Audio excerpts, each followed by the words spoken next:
विभाव स्वभाव में, स्वभाव स्वभाव में, विभाव स्वभाव में जब परिणत होता है तब सुधेय प्रमाण होता है। स्वभाव स्वभाव में होता है तो असंख्या प्रदेशी अमूर्तिक होता है। अगुरु लघुगुण का परिणमन जीव का धर्म है।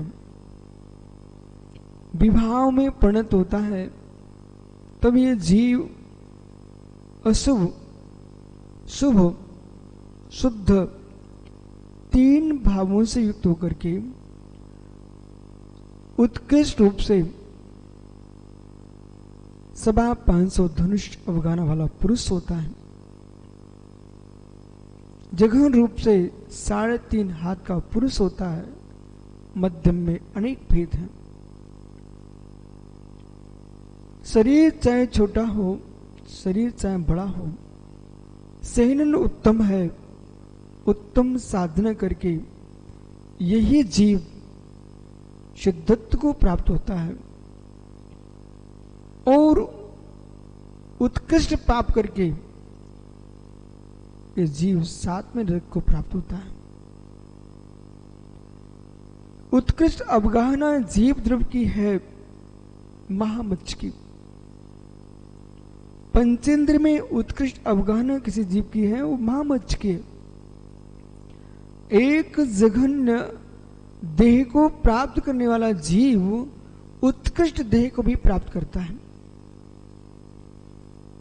जैसे कि रबड़ के अंदर खींच दो तो बढ़ जाती है, छोड़ दो ढीली हो जाती है। संकोच विस्तार उसका धर्म है। ऐसे जीव का संकोच विस्तार धर्म है। सुदेह प्रमाण सूत्र यही कह रहा है, प्रदेव शुभ श्रृंगार श्राभ्याम प्रदीपवत। जैसे दीपक को छोटे पात्र में रखा उतना प्रकाश देता है, बड़े पात्र में रखा उतना प्रकाश कर देता है, कमरे में रखा कमरे प्रमाण प्रकाश होता है। ऐसे जीव द्रव्य है, इसके प्रदेश संकुचित होते हैं, विस्तार को प्राप्त होते हैं, लेकिन असंख्या प्रदेशत्व का अभाव नहीं होता। ये विशेष बात है। चाहे वो छोटे शरीर में हो आत्मा, चाहे बड़े शरीर में हो, लेकिन आत्मा असंख्या प्रदेशी ही होगी। जो चींटी के शरीर में है वो भी असंख्या प्रदेशी है, हाथी के शरीर में है वो भी असंख्या प्रदेशी है, और किसी मनुष्य के शरीर में है वो भी असंख्य प्रदेशी है। प्रदेशत्व का कभी क्षय नहीं होता। अपने स्वभाव से विभाव में होने पर भी जीव, विभाव में होते हुए जीव विभाव द्रव्य व्यंजन पर्याय को प्राप्त होता है, विभाव गुण व्यंजन पर्याय को प्राप्त होता है, लेकिन फिर भी जीवत्व पने के स्वभाव का विनाश नहीं करता। ये विशिष्ट बात को समझना। विभाव में होना, स्वभाव में होना ये कोई विकल्प नहीं है, लेकिन जीवत्व का विनाश नहीं होता, चेतनत्व का विनाश नहीं होता है। चेतनत्व चेतनत्व भूत ही रहता है, उसमें कोई हेर फेर नहीं है। इसलिए जिस जीव ने जान लिया है, यानी आगम के परिप्रेक्ष में जीव के चेतनत्व का अभाव नहीं होता है, इस बात को समझना अलग विषय है। स्वयं के ज्ञान से समझ में आ जाए कि मेरा विनाश नहीं होगा, मैं अविनाशी हूं, अविनाशी हूं। इससे श्रेष्ठ कार्य भी करेगा और जघन्य से जघन्य काम भी कर सकता है। ये विषय को पकड़िए। जिसको दृढ़ श्रद्धा बन चुका है, पर्याय तो बनती बनती है, मेरा विनाश नहीं होगा, मैं अविनाशी हूं, जो कुछ करना कर लेने दीजिए मुझे, आखिर में मैं नरक भी जाऊंगा तो 33 सागर की आयु भोग के आऊंगा। ऐसा सोच करके जिसने परियाजन दुख को भुला करके मिलना मारीची की जीभ से, मिलना मारीची की जीभ से जितने धब भव धारण किए, नित्य कूटस्थ की पुष्टि की, बराबर, और नित्य कूटस्थ की पुष्टि की है इस बात पर नित्य वे संस्कार काम में आते रहे। एक बहुत गहरे में जाके बैठ के समझना, इस स्पर्धा के संस्कार डालोगे तो संलेखना के काम में परेशान हो जाओगे, धुंधी के संस्कार डालोगे समाधि काल में परेशान हो जाओगे। ये गहरे में जाइए। मिट्टी के अंदर कितने बीज सुरक्षित रहते हैं, मिट्टी के अंदर कितने बीज सुरक्षित रहते हैं, बारिश में पता चलता है या अंकुरित होते हैं। ऐसे ही आप जो जो देख रहे हो, जो जो जान रहे हो, वे सारे संस्कार अंदर बैठ चुके हैं, वे संस्कार जम चुके हैं। समय समय पर आपको नई नई बातें याद आती हैं,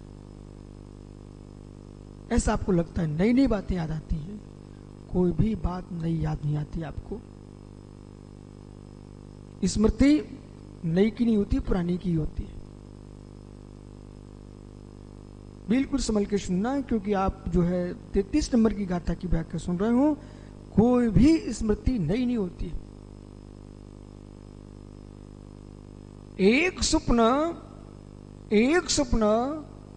तृतीय काल में आया, उसका फल दूसरे से आगे पंचम काल में दिख रहा है। स्वयं का स्वप्न 10 साल के बाद भी फल दे सकता है, 16 साल के बाद भी फल दे सकता है। और मित्र, चंद्रगुप्त के स्वप्न वर्तमान में फलित हो रहे हैं, भरत चक्रवर्ती के स्वप्न वर्तमान में फलित हो रहे हैं, तीर्थंकर की मां के स्वप्न 9 महीने के बाद फलित होते हैं।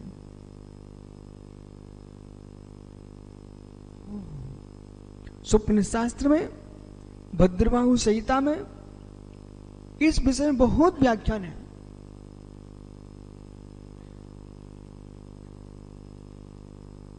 अब जो स्वप्न आ रहे हैं उनमें भी हेतु है। आइए, बैठे बैठे अचानक कोई विचार आया। आपने पूर्व में पढ़ा 9 दृष्टांतों से आत्मा की सिद्धि की। जब 9 दृष्टांतों से आत्मा की सिद्धि की है, उसमें आपने 4 संज्ञा भी ग्रहण की है। विषय यह है कि आपकी स्मृति में वर्तमान में ही है, पर स्मृति के बाहर भी नहीं गया। वर्तमान में नहीं है, स्मृति के बाहर भी नहीं गया। सबसे ज्यादा आवश्यकता है विस्मृत होना सीखना चाहिए।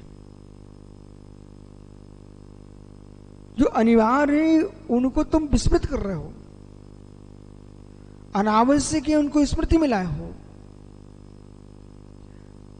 आज तक जितने जगत में लोग पागल हुए हैं चक्रेश, वो मात्र स्मृति कारण हुए हैं। जितने पागल हुए स्मृति कारण हुए हैं, और भविष्य में होंगे स्मृति कारण होंगे। जो बात तुम्हारे सामने आ चुकी है, जैसे एक अध्यापक बोर्ड पर जो श्याम पट पर लिख देता है, बालक छात्र समझ लेते हैं, उसको लिखा नहीं छोड़ता है, उसको मिटा देता है, दूसरा लिखता है।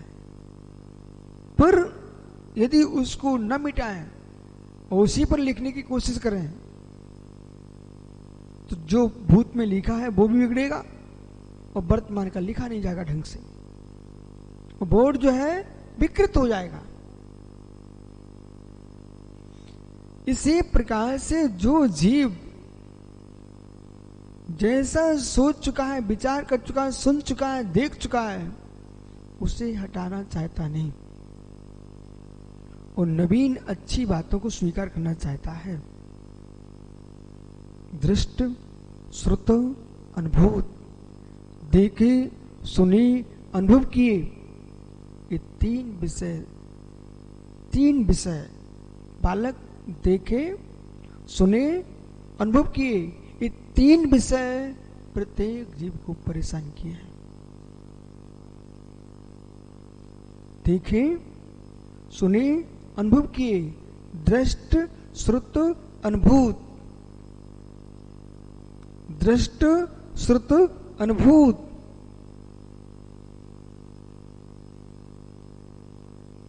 पांचों इंद्रियों को नियंत्रण करने को क्यों कहा जाता है? कानों का सुना भी अंदर संस्कार में जाता है, आंखों का देखा संस्कार में जाता है, घ्राण का सूंघा संस्कार में जाता है, स्पर्श के संस्कार में जाता है, चखा संस्कार में जाता है। और जितने लंबे समय तक तुम संस्कार डालते रहे उतने लंबे समय तक आप परेशान रहोगे।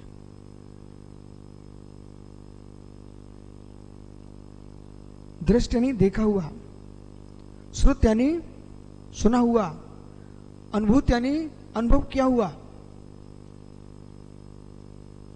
एक बार आपने कोई मिठाई को चख लिया बेटा, अब घर पहुंचते हो, मां अच्छी से अच्छा भोजन खिलाती है पर वो मिठाई तुमको परेशान की है।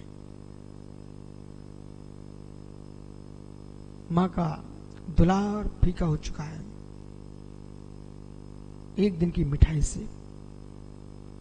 अच्छा होता उस मिठाई को न खाता तो मां के मीठे बन का नाश न हो पाता। किसी भी इंद्रिय से आपने मिठाई का सेवन कर लिया हो, जब किसी युवती को नहीं देखा जो उससे मां अच्छी लगती थी, पिता अच्छा लगता था, घर में अच्छे से रहते थे, जिस दिन किसी युवा ने युवती को देख लिया, इसके बाद माता पिता नहीं चाहते तेरी वहां शादी हो। शुभ्र सागरी माता पिता को शत्रु दिखने लगे। और इतना ही नहीं होता, मां पिता को मारने को तैयार हो जाते। हो ही रहा है, हो ही रहा है।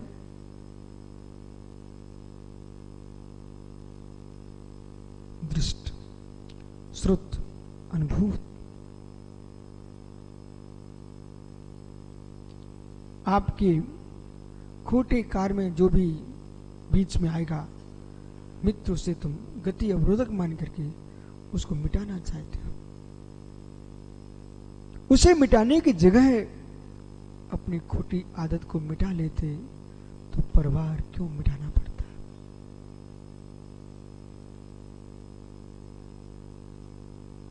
संस्कार, संस्कार, इसे यहीं तक ब्राह्मण नहीं देने विषय को, समाधि के पास तक ले चलना है विषय को आपको। 12 व्रत धारण करते संलेखना व्रत आ जाता है और आपके जितने 12 व्रत हैं सब में समाधि के संस्कार की व्यवस्था है। सभी व्रतों में 12 के 12 व्रतों में श्रावकों के समाधि की व्यवस्था है। मुनियों के 28 मूल गुण में मेरे मित्र संलेखना की व्यवस्था है।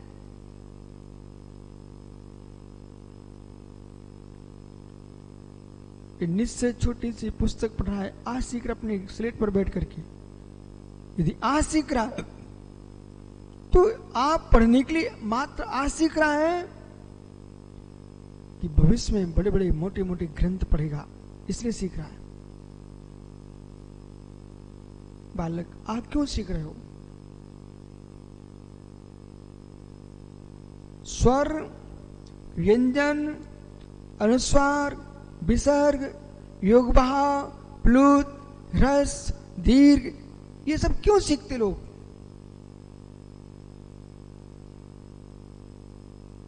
इनको सीखने के लिए सीखते हैं कि भविष्य में हमको भाषा का ज्ञान होगा, हम भाषा का ज्ञान प्राप्त करके आगम ग्रंथों का स्वाध्याय करेंगे। स्कूल में प्राइमरी कक्षा क्यों पढ़ने गया बालक? वो मात्र ओलम पढ़ने के लिए, मतलब स्वर पढ़ने के लिए, व्यंजन पढ़ने के लिए। निखिल भाई, कातंत व्याकरण क्यों पढ़ रहे बेटा?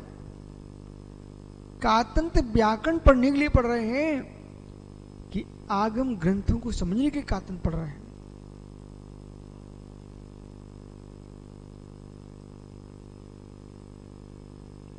एक अक्षर आपने पढ़ा है, उस अक्षर से तत्वज्ञानी, सम्यक दृष्टि, सच्चा मानव एक अक्षर पढ़ करके भविष्य के श्रेष्ठ ग्रंथों को पढ़ने का विचार करता है। एक अज्ञानी मिथ्या दृष्टि वो भी अक्षर पढ़ता है, परंतु स्वर पढ़ रहा है, व्यंजन पढ़ रहा है, स्वर पढ़ रहा है, व्यंजन पढ़ रहा है, अनुस्वार पढ़ रहा है, विसर्ग पढ़ रहा है, योगभाव पढ़ रहा है, प्लुत पढ़ रहा है, जिह्वामूली पढ़ रहा है, उपधिमानी पढ़ रहा है, संज्ञा पढ़ रहा है, संधियां पढ़ रहा है, समाज पढ़ रहा है, तिबंत पढ़ रहा है, सुगंध पढ़ रहा है, कृदंत पढ़ रहा है, तद्धित पढ़ रहा है, कारक पढ़ रहा है, समाज पढ़ रहा है, सारी व्यवस्था गणित पढ़ रहा है।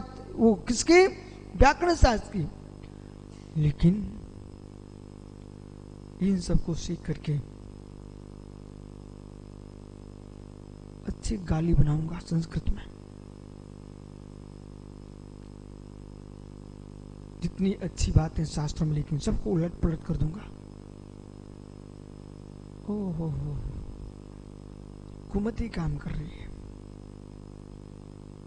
कुमति काम कर रही है, कुमति काम कर रही है, कुबुद्धि काम कर रही है। सिद्धांत पढ़ लिए, सिद्धांतों का प्रयोग क्या कर रहे हो?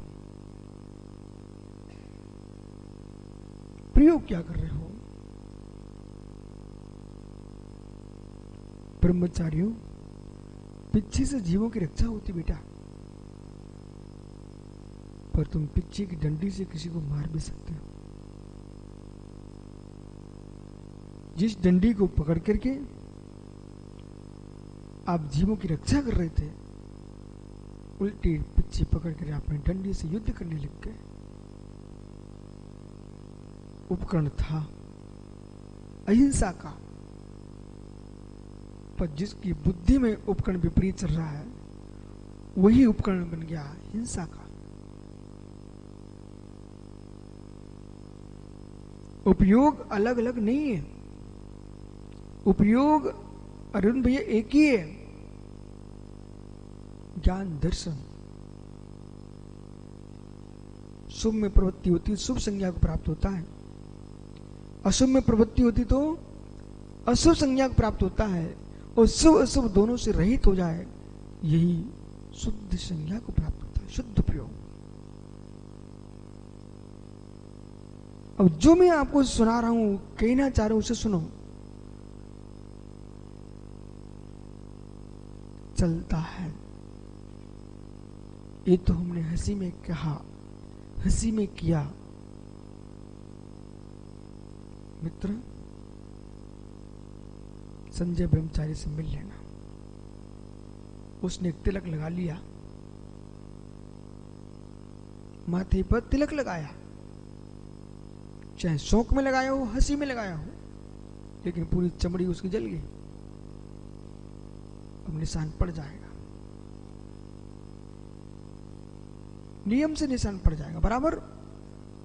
मित्र, चाहे तुम हंसी में करो, चाहे तुम साचे में करो,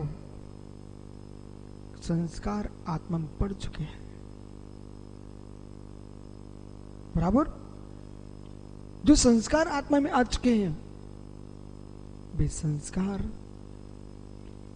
निर्मल हैं तो समाधि कराएंगे, ये संस्कार खोटे हैं तो समाधि बिगड़ाएंगे। हम सोचते ये है, मैं जी रहा हूं, सबका अहित करके रखूंगा, सबको परेशान करके रखूंगा। पर बेटे, तुम इस भाव में परेशान कर रहे हो, तुम भव परेशान होगे, क्योंकि तुमने संस्कार जमा लिए।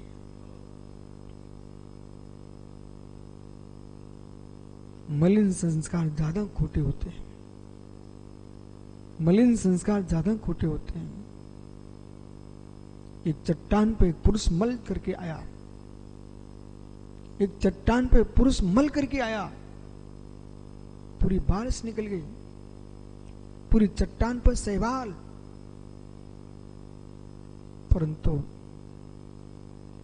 जहां मल किया था इस स्थान पूरा स्वच्छ। मतलब उस मल की ऊष्मा का इतना संस्कार पड़ा कि सहवाल भी वहां शक्ति नहीं जुड़ा पाई कि मैं अंकुरित वहां पर हो जाती। देखा आपने? श्रेय बेटा सुनते जाना। पुरुष के मल ने सोच करके आए चट्टान पर, उस चट्टान पर जो सोच जम गई, इसके बाद सूख गई, पानी गिरा धुल गई, लेकिन इतनी उसकी तीखी थी, उस मल इतना तीखा मल था, इतनी तीखी सोच थी, वहां पर शैवाल भी नहीं अंकुरित हुई। ऐसे ही खोटे गंदे संस्कार इस आत्मा में आ जाएं, तीर्थंकर की वाणी भी वहां प्रभाव नहीं कर पाती।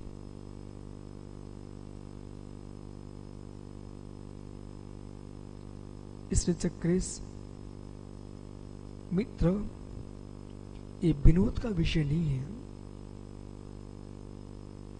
संस्कार विपरीत नहीं डलना चाहिए आत्मा में, संस्कार सम्यक डलना चाहिए।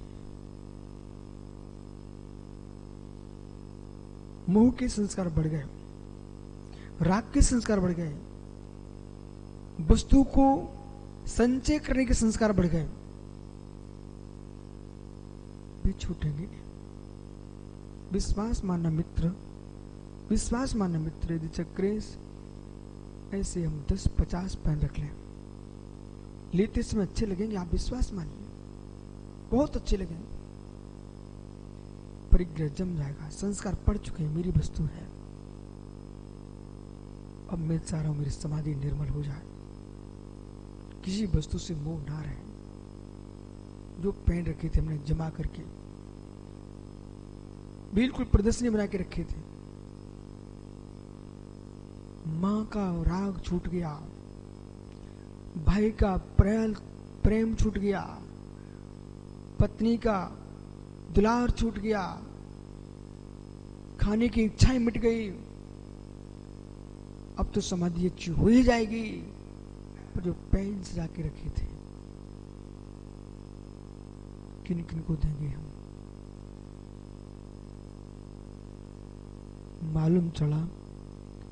मालूम चला विशाल सागर पार कर लिया, छोटे से गड्ढे में डूब के मर गया। 7 कदम तक भोला कोई साथ चले तो राग हो जाता है। 7 कदम साथ चले तो राग हो जाता है, और तुमने इसको 7 कदम क्या भव निकाल दिए जीव ने। उस राग की कीचड़ को कैसे मिटाएंगे?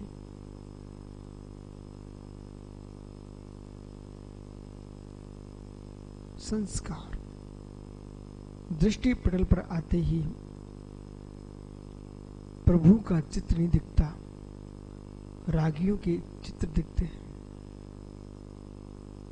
आंखों में वे ही झूलते हैं। अब कहो बेटा अवरल, मैं समाय करना चाहता हूं, निर्विकल्प, जिनको तुमने झांक झांक के देखा था, बार बार तंग करने आ गए। उस दिन आपको महसूस होगा कि हमारे गुरु ने कुछ हमसे कहा था। जगत के द्रव्यों से दूरियां बनाइए यदि निर्विकल्प होना चाहते हो। मोह ये कहता है ग्रहण करो ग्रहण करो, मुंह ये कहता है स्वीकार करो स्वीकार करो, आत्मानंद कहता है सबसे भिन्न हो जाओ।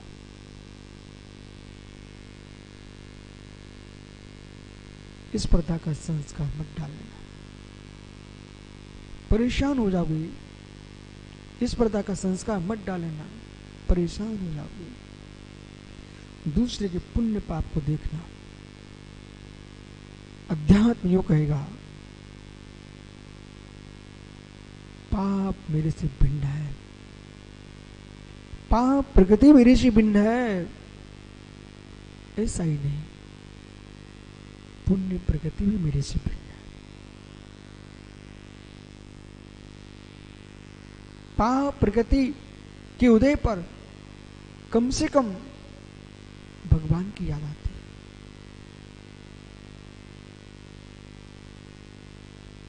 आर्त कालीन सर्वे जना प्रभु नाम स्मरन्ति। दुख के काल में सभी लोग प्रभु का नाम स्मरण करते हैं। सुख में तो लोग भूलने लगते हैं।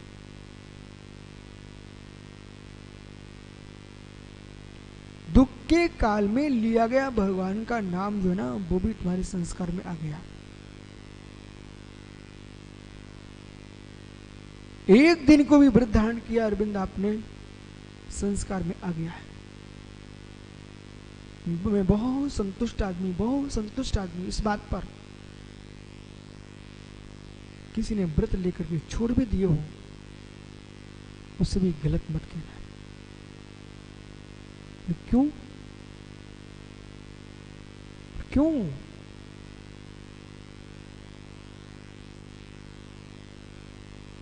यहां महावीर स्वामी दिख रहे क्या आपको? आसो कुंड में 2500 वर्ष निकल चुके हैं। तीर्थंकर महावीर को निर्वाण हुए, पर जिन जिन स्थानों से महावीर निकले हुए बिहार किए हैं, बिहार पात तीर्थंकर महावीर की ये बिहार भूमि है। तीर्थंकर महावीर की ये तपोभूमि है। तीर्थंकर महावीर की केवल ज्ञान कल्याणक भूमि है। तीर्थंकर महावीर की मित्र दीक्षा भूमि है, जन्म भूमि है, यानी निर्वाण भूमि है। महावीर नहीं है, लेकिन उन क्षेत्रों पर निकले परमेश्वर, विराजे परमेश्वर, पंचणक भूमियां तीर्थ भूमि बन चुकी है। संस्कार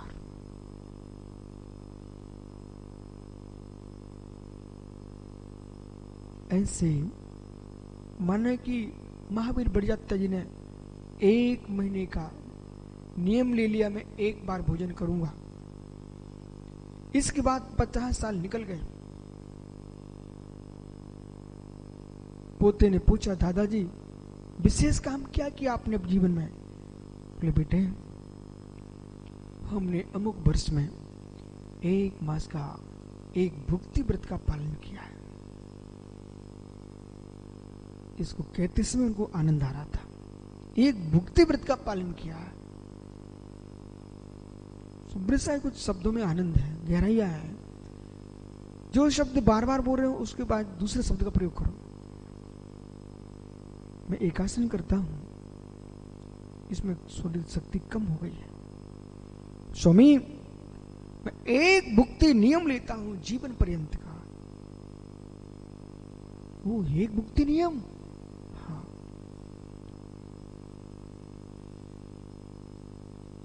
कितने मुर्राह जैसे हैं। आर का ज्ञानमती लगभग 50 साल एक भुक्ति नियम के हो चुके हैं। आचार्य विद्यासागर को 50 वर्ष हो चुके एक भुक्ति नियम का। आचार्य विराग सागर को मित्र लगभग 35 वर्ष हो गए एक भुक्ति नियम का। ज्ञानी लोग को एक दिन कहो एक बार भोजन करना, तो कुछ कहता, महाराज जी एक बार करूंगा, आज खाना खाऊंगा आज। बेटा उन त्यागियों से मिलो जितनी मेरी उम्र है उतना एक भुक्ति व्रत उनका पल चुका है।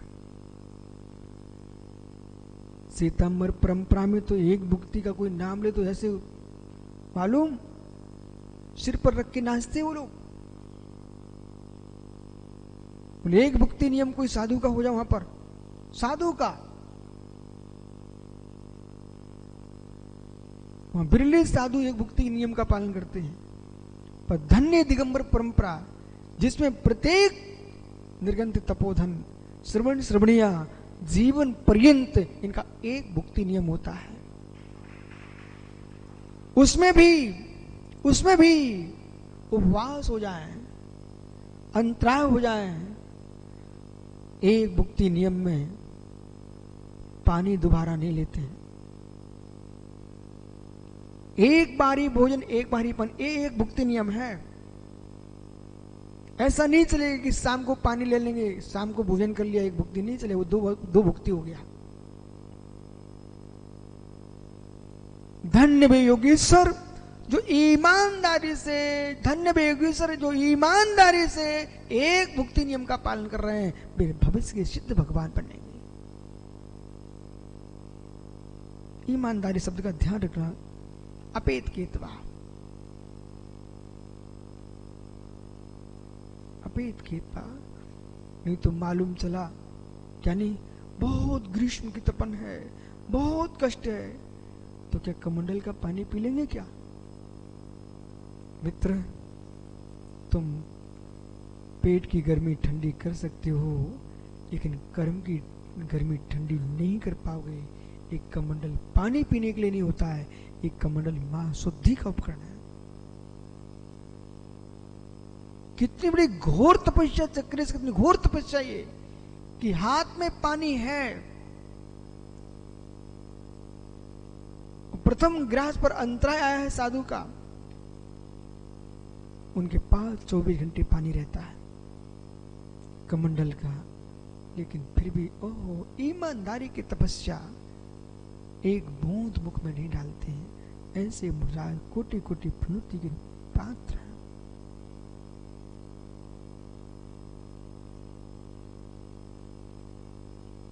ये संस्कार डालिए बेटा। एक दिन भी व्रत तोड़ने का संस्कार पड़ गया, फिर व्यक्ति धीरे धीरे बेशरम हो जाता है।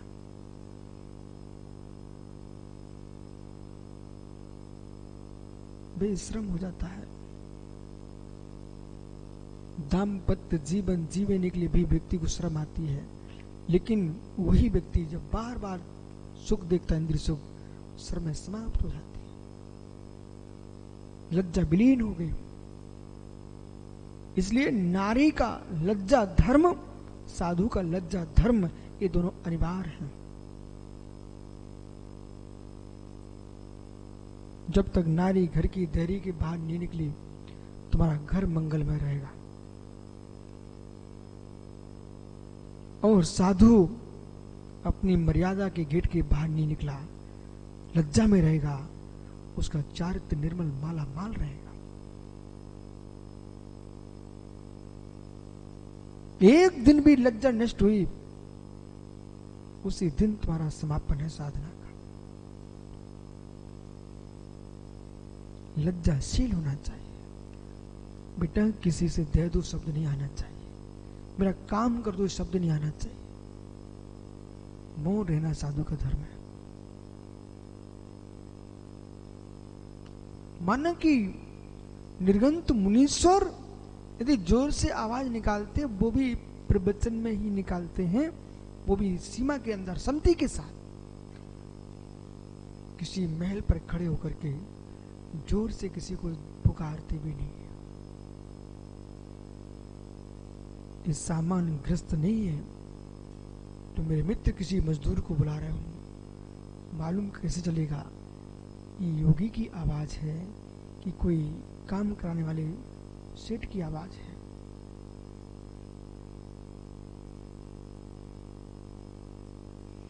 साधु का मात्र घर ही नहीं बदलता, भोजन भी बदलता है, भाषण भी बदलता है, जीवन की हर प्रवृत्ति बदलती है, प्रत्येक शैली बदलती है।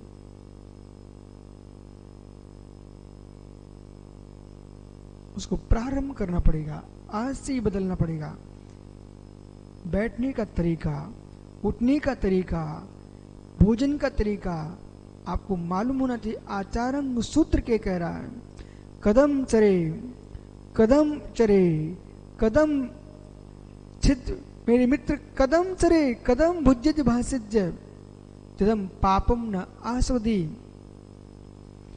कैसे चले, कैसे बैठे, कैसे खाएं, कैसे शयन करें, कैसे भोजन करें, कैसे भाषण करें जिससे पाप का बंध न हो, पाप का आश्रम न हो।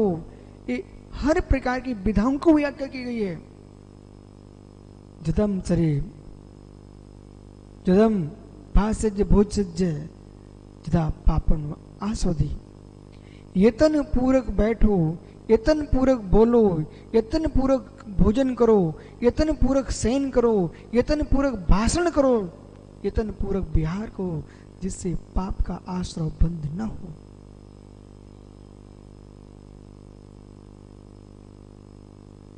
मूलाचार की गाथा 10 बेकालिक में जो की तो छपी हुई है, थोड़ा सा फिर किया है, लेकिन ये आचारण की गहनतम गाथा है। अभी यतन की व्याख्या की गई आपसे, यतन पूरक चिंतन करो।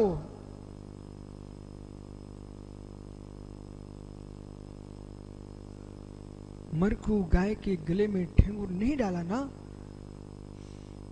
प्रतिदिन घर में शिकायत आएगी किसान के, मालिक के। मरखू गाय के गले में ठेंगुर नहीं डाला ना, तो मालिक के घर में शिकायत आती है। पता नहीं कितने दूसरे खेत उजाड़ती है और स्वयं के खेतों को उजाड़ देगी। सत्य ही है। ऐसे ज्ञानी मरखू मन, गाय को ठेंगुर दुनिया ने डालना सीख लिया। मरखू मन, जो मन कभी वन में, कहीं उपवन में नाना विचित्र प्रकार की दृष्टियों से भरा आत्मा चित्त है, ऐसे मरखू मन के लिए कैसे संभाल के रखेंगे आप?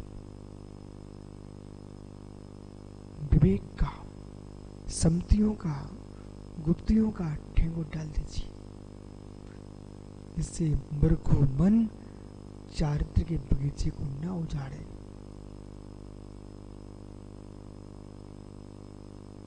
और ऊपर जाइए, माना कि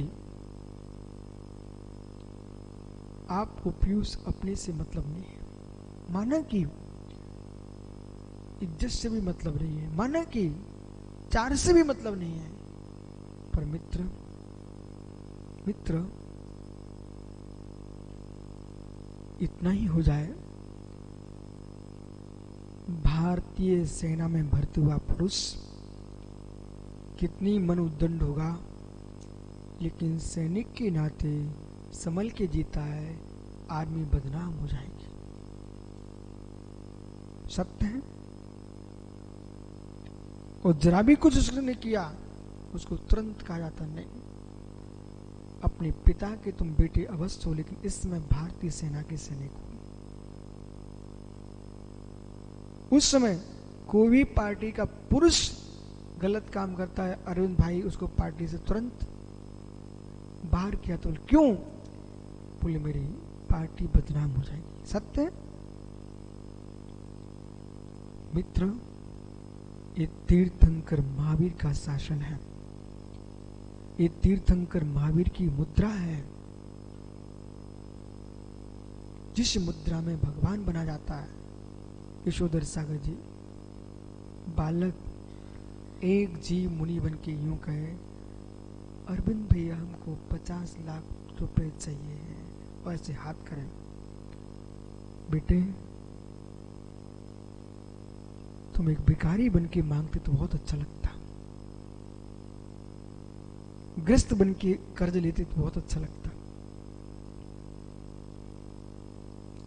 इधर देखो तीर्थंकर महावीर की इस प्रतिमा को, इसे भी देखना चाहिए आपको। ऊपर विराजी प्रतिमा को भी देखना चाहिए। ये तीर्थंकर महावीर वैशाली, इनकी राजकुमार की मुद्रा है। और राजकुमार की मुद्रा कह रही है मनीष मित्र देखो कौन सा आभूषण नहीं उनके पास। सुरेंद्र जरा देखो अच्छे से, मुकुट देखिए आप, कंठ के हार देखिए, बाजूबंद देखिए, हर प्रकार के सोने चांदी आभूषण लदे हुए हैं।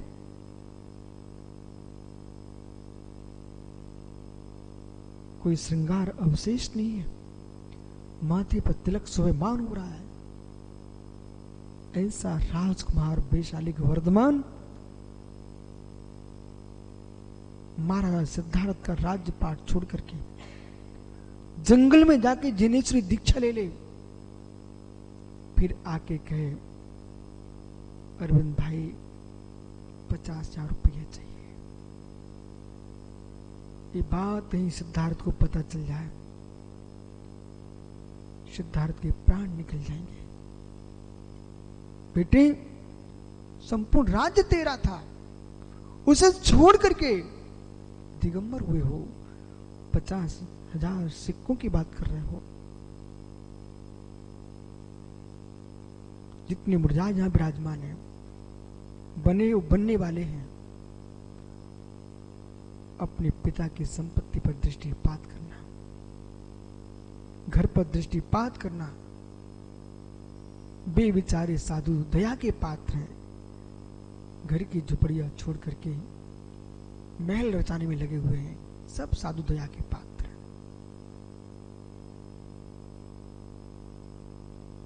उनको महावीर की इस मुद्रा में किसी न किसी बहाने सीधे अथवा घुमा फिरा करके भीख मांगना ही पड़ रही है। लेकिन महावीर ने कहा पिताश्री, एकत्व विभक्त चित ब्रह्म की अनुभूति के लिए मैं साधु बना हूं, राज्य की अनुभूति के लिए नहीं, शेठों के द्वारे पर भिखारी बनने के लिए नहीं बना हूं, एकमात्र चित ब्रह्म में लीन होने के लिए। चित स्वा चित एवं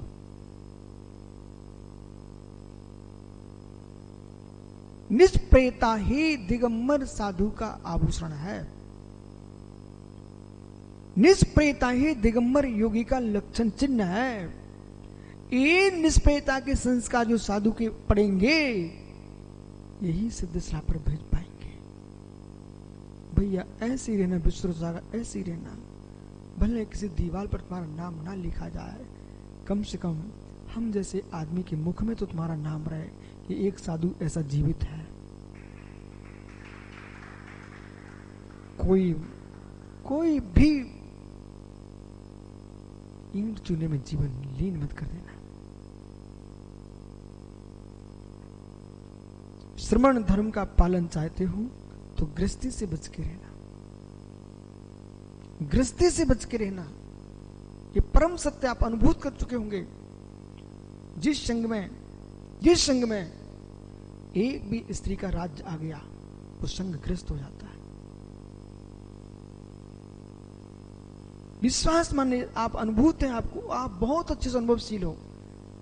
एक भी स्त्री का राज्य आ गया, वो संघ मुनि संघ मित्र ग्रस्त जैसा दिखने लगता है। श्रमणियां भी हों, वो अपनी मर्यादा में रहें। उनका राज्य प्रारंभ हुआ, विश्वास रखना, आपको अनुभूति गृहस्थी की होगी। आपको अनुभूति नहीं हो पाएगी मैं दिगंबर मुनि हूं।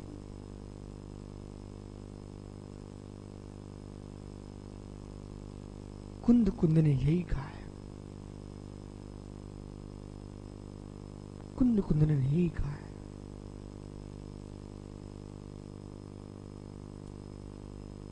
नारी का अपमान नहीं है, उनका भी अपना सम्मान है, उनके लिए व्यवस्था है, लेकिन हम अपनी सीमा के साथ।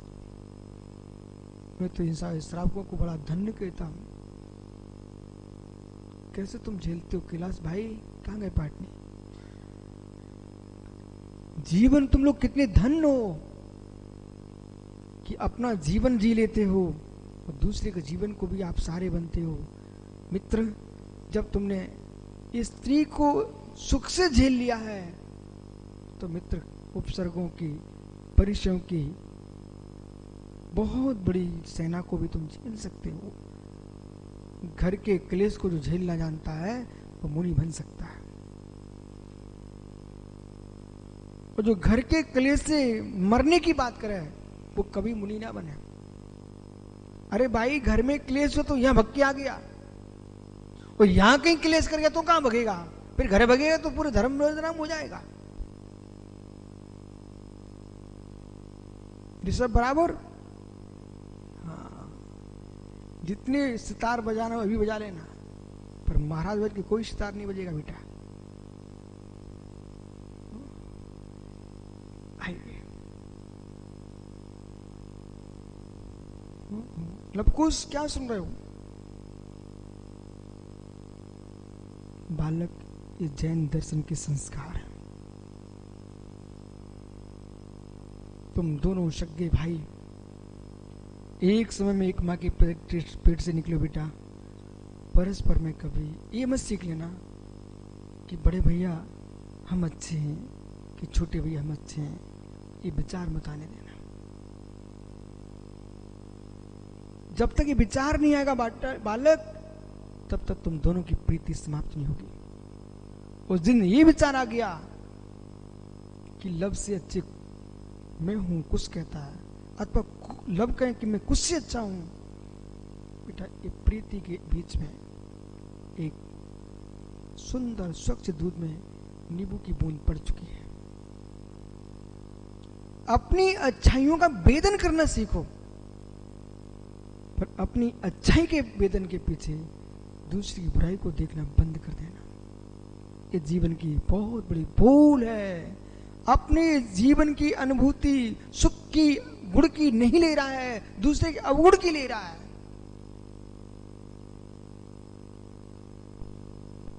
बेटा मैं बता सकता हूं और स्वयं के लिए जी सकता हूं, आपका जीवन आपका ही होगा।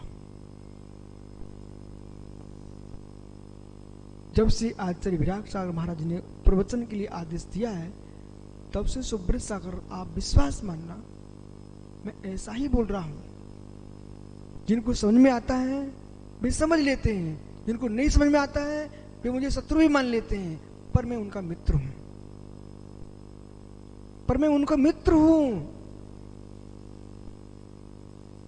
1989 में, 88 के बाद 89 मित्र, 89 में, वो 88 में आचार्य विराग सागर ने मुझे 88 में भिंडी के चेतालय में पढ़ाया था, सिद्धो वर्ण समामनाया। इसके बाद टीकमगढ़ पपोरा जी, आहार जी, यहां बहुत प्रवास हुआ आचार्य महाराज का। पपोरा जी में आचार्य महाराज ने हमसे कहा, यशोधर सागर जी, छुल्लक जी, कुछ लिख के लाना है। उन्होंने मुझे एक डायरी दी। वो डायरी दी, उसमें उन्होंने कहा कि इसमें आपको जो भी तुम्हारे मस्तिष्क में है वो लिखना, चिंतन करना। लिखा, पपोरा से प्रारंभ किया, आहार जी तक वो डायरी आदि लिखा गई। आहार जी में शाम का समय 5 बजे भगवान शांतिनाथ स्वामी के सामने प्रांगण में उन्होंने कहा, छुल्लक जी अपनी डायरी लेके आओ। वो डायरी लेके मैं आया, बस इतनी हिम्मत थोड़ी जितनी लबकुश की होती है, मेरी हिम्मत नहीं है।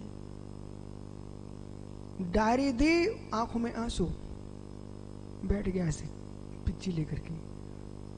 क्या होने वाला है, बाप रे, डायरी मंगा ली अचानक, बैठ गया। कुछ कहने के पहले ही नेत्र गीले हो चुके थे, बाकी पीयूष को पता है, क्योंकि पीयूष ने मुझे छुल्लक अवस्था में देखा है। आपके गुनौर हम छुल्लक अवस्था में आए थे बेटा, आपके शिविर लगा हुआ था, याद है? शिवरार्थी हैं। वहां क्या हुआ सुब्रत सागर जी, उन्होंने कहा कि इसको पढ़िए। एक दिन मैं पूछ लेता था कि किस विषय पर लिखना है, बोले गुरु शिष्य पर लिख के लाओ। गुरु शिष्य पर लिख के लाए, बोले पढ़िए। अब पढ़ने बैठ गए। देखो, किसी व्यक्ति की उत्साह शक्ति बढ़ाना चाहिए। उन्होंने सुन लिया। उधर पठावले पंडित जी के बड़े भाई थे कपूर चंद जी। कोई भी साधु पहुंचे फिर वो आहार जी में रुक जाते थे, बोले फिर जाएंगे नहीं जब तक साधु रहेंगे। संग जब तक रहा वो गए नहीं, वहीं पर सामाय कर रहे थे। वो सामाय करते करते वो जो मैंने लिखा था उसको सुन रहे थे। उनकी सामाय पूरी हो गई, उठ के आ गए। बोले विराग सागर जी, ये छुल्लक जी क्या पढ़ रहे थे? बोले इनको मैंने विषय दिया था, वो पढ़ रहे थे। बोले मेरे सामायिक में एक अलग ही शांति का भेदन हुआ। तो उन्होंने इस शब्द का प्रयोग किया तो उनकी शांति बेजान है, मुझे तो परम शांति का भेदन ये हो गया।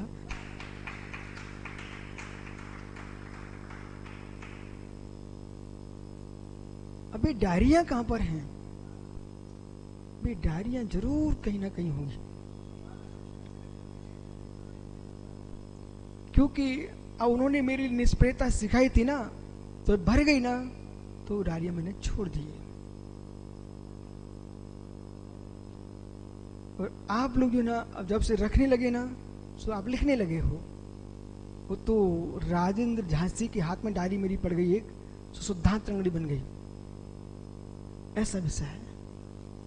तो मतलब यह है कि जीवन में ऐसा जियो, ऐसा जियो। गुरु जो आज मुझे महसूस हुआ कि आचार्य विराग साहब महाराज ने 1988, 89, 90 में जो हमसे लिखवाया था, सिद्धवर्ण स्वामी पढ़ाया था, निखिल पीयूष बेटा यही काम में आएगा, यही काम में आएगा। ये संस्कार आज के, और कहीं तुमने संस्कार बना लिए। अब मैं घर जाऊं, अब संस्कार बना लिए, मित्रों से मिलूं, बेटा आज तुमको समान दिखेंगे, सामान। जिस दिन अपन लोग 80, 90, 100 साल के हो जाएंगे और अंत में यमराज तो आएगा ही आएगा, तब याद आएगी मेरा मित्र अरुण, उसको बुलाना। और इसी बीच में कहा कि मेरे मित्र अरुण को बुलाना। वो कहीं अंतिम सांस निकल गई। जीवन भर मैंने पंच परमेश्वर का ध्यान किया, लेकिन अंतिम समय अपने मित्र अरुण के नाम पर चले गए। मित्र देखने वाले कहेंगे मित्र का नाम लेते चले गए, और स्वयं की आत्मा राग में डूब के चली गई। मालूम चला जीवन भर की साधना एक नाम पर विलीन हो गई, एक नाम पर विलीन हो गई। इसलिए उमा स्वामी महाराज ने स्पष्ट निश्चित कर दिया है, सुहृता मित्रानुराग, मित्रों का अनुराग संजय सागर जी समाधि भंग कर देता है। पूर्व में चाहे अच्छे किए चाहे बुरे किए हों, और सबकी स्मृतियों को विस्मृति हो जाना चाहिए।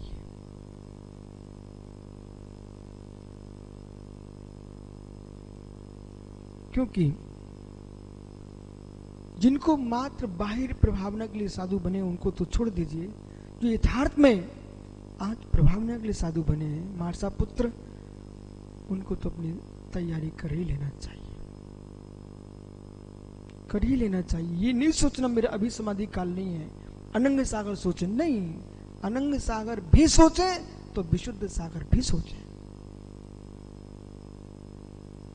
या कोई भी केवली नहीं है, कोई भी केवली नहीं है। कब आयु विराम ले लेगी? क्या हमारे तरुण सागर महाराज सोचते थे? सुब्रत सागर जी नहीं सोचते थे, तरुण सागर जी नहीं सोचते थे। उस जीव ने कितने जिन शासन की प्रभावना की है। नई पुण्य सभी का आचार्य विद्यासागर जैसा, आचार्य ज्ञानमती जैसा जो आज कितनी उम्र के हो गए, विद्यानंद जैसा।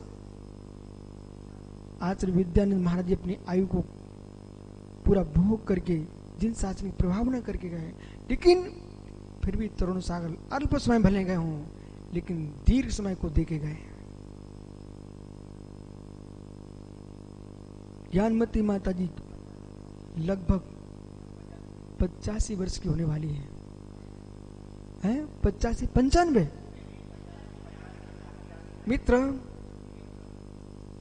आप विचार करो, ये 84 साल के तुम्हारे सामने बैठे बड़े आत्या जी, हाँ 84 साल के हैं। पता नहीं इनकी माँ ने कौन सी जन घुटी पिलाई है। अब ये तुम्हारे जितने बचे समय ना, वो बेटों के लिए नहीं है, ध्यान रखना, न घर के लिए है। अब तो आप साधुओं की सेवा करो और समाधि के संस्कार डालो, इसके लिए समय है आपके लिए। जितने वृद्ध श्रावक हैं, जितने वृद्ध साधु श्रमण श्रमणियां हैं, इनका प्रपंच करने के लिए समय नहीं, आयु निषेक नहीं बचे, ये माँ तुम्हारी समाधि की भावना के लिए बचे हैं।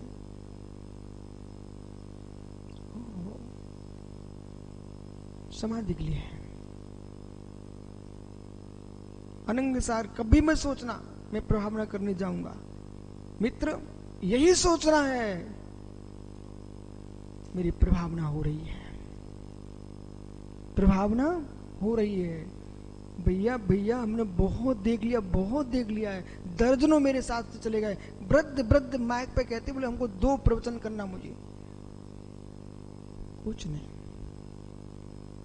अब प्रवचन देना है, कभी प्रवचन मत छोड़ देना, प्रवचन देना है। मुख से ही मात्र नहीं, हर चर्या में प्रवचन देंगे। जब तुम जैसे लोग चारपाई पे थूक रहे होंगे, आप समितियों का पालन कर रहे हो, यही प्रवचन है।